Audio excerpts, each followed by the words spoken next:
Toshkentda Abdulaziz Qori domla degan 100 yoshdan ortgan ulug' qori bobo borlar.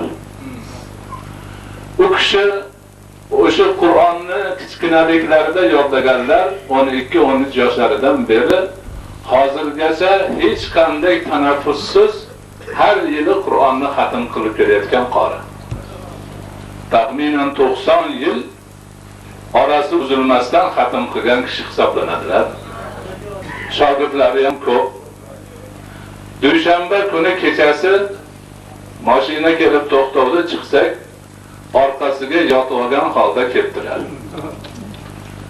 Suyab olib tushdik, chorpoyaga o'tkazdik. Auzu billahi bismillahini aytib sura-i Ixlosdan o'qishni boshladilar.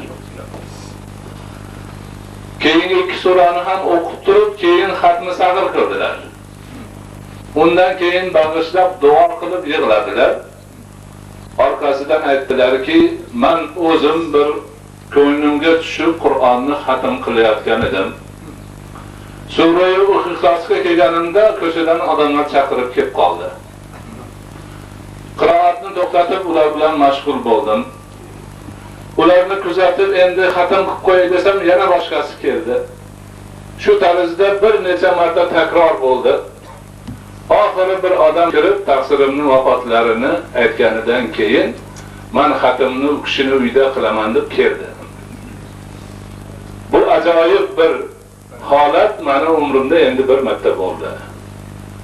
Qancha marta o'qigan Qur'onimni bitirib kimgadir bag'ishlayman dedim, lekin oradan odam chiqaverdi. Xalaqit bo'laverdi. Oxiri bir kishi borib, shunaqa falon kishi vafot etibdilar degandilar. Shunda niyat qildim, uylariga borib shu xatmni oxiriga yetkazaman, bag'ishlayman deb keldim. deb